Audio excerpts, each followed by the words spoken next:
Hi everyone, welcome back to the garden. I am Lynn.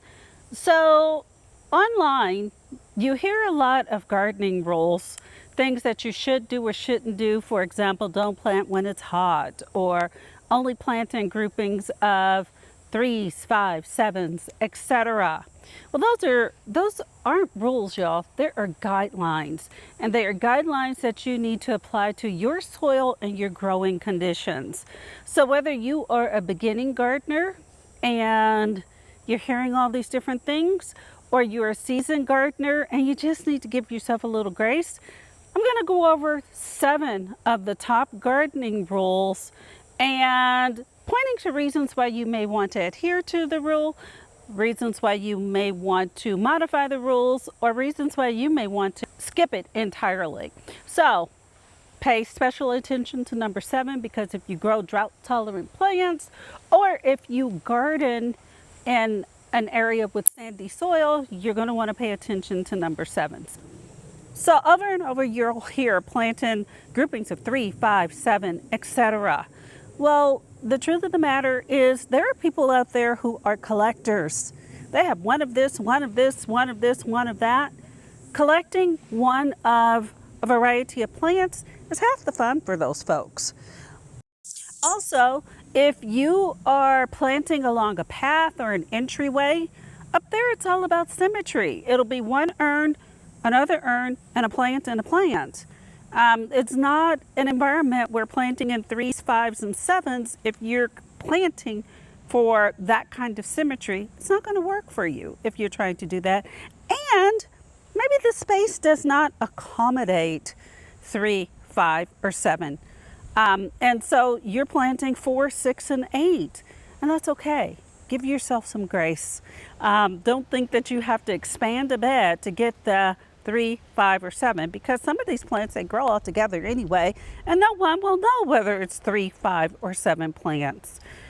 The next rule, speaking of planting in 3s, 5s, and 7s, the next rule is plant in drifts, like large drifts of plants. And again, if you have a really small garden, that may not be feasible for you to plant in these big swooping drifts of plants.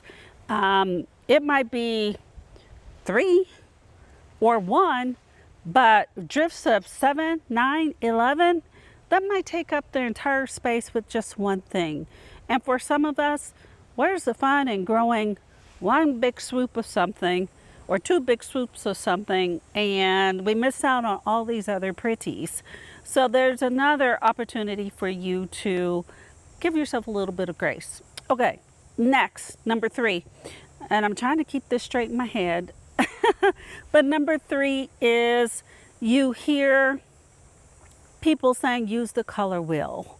So, contrast or monochromatic, create, look at the one side of the color wheel, or put things in your garden that it's on the opposite side. So create the contrast. The color wheel can be very, very useful in creating, the gardens that we envision, if monochromatic or a contrasting style colors is what you're going for. However, if you look at meadows and if you look at what nature does, honey, nature is a riot of color. It's not following the color wheel whatsoever, and it looks absolutely gorgeous. So the key is, when using the rules, when it comes down to color, find what works for you. Because analogous color schemes or monochromatic color schemes or contrasting color schemes may not be your jam, so to speak. Maybe you like a riot of color just the way nature does it. Number 4, don't plant when it's hot. You can definitely plant when it's hot. I planted roses when it was 106 degrees in July, so midsummer. The thing is, y'all, you just have to know whether or not that plant can handle your heat to begin with. And number 2, you may have to baby it like crazy. You may have to water it every day, twice a day. You may need to put shade cloths on top of it. What I find here in my hot Central Texas garden is I can plant in part shade or part sun areas during July and August. I just have to water them with the hose every other day and just check them regularly to make sure they're not drying out. Because after about 2-3 weeks ago, believe it or not, especially if you add biotone or some type of root starter to the hole, I just planted a hibiscus and a penstemon about 3 weeks ago, and they're doing just fine. But you have to go into it knowing that you're going to have to give those plants extra care. Is it ideal? No, because plants start to have issues once the temperatures hit about 86 degrees, 85, 86 degrees Fahrenheit. However, those plants will still, underneath the surface, still be doing good things. Water daily or do not water daily. Well, that depends upon your soil. If you have sandy soil, if you have an arid climate, you may need to water every single day. But here in the Texas clay, where I'm growing drought-tolerant plants, oh, and by the way, we have water restrictions. So even if I wanted to water every day, which would not be good for the plants, drought-tolerant plants in clay soil, I'm not watering every day. You have to take that rule and you have to do what's best for you, because when I garden in the desert, July and August, we watered every day. Don't just take it and use it as a fail swoop. Definitely apply it to your environment and your circumstances. The next rule that you want to finesse according to what you're planting, what you're doing, what you have, is to only fertilize twice a year. Okay, some people put granular fertilizer down twice a year, and that's all they do.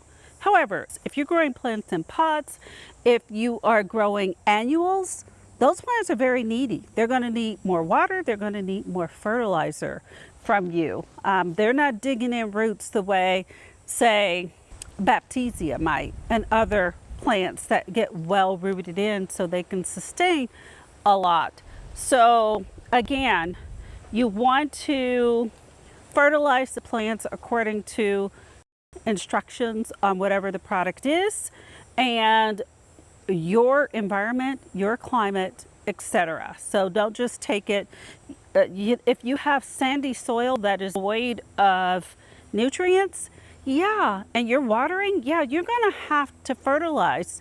Odds are more than others until you can amend that soil to build up the structure of that soil so that it can feed your plants. And you guys, if the one thing that I will say is the most important thing that you can do for your garden, pay attention to your soil. Your soil supports everything.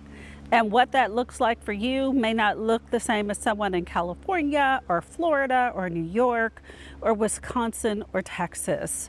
And then last but not least, we've always heard backfill with compost. Add a lot of compost, add a lot of compost, and put it back in the soil with the native dirt. That for certain climates and soil, that's not always what you want to do.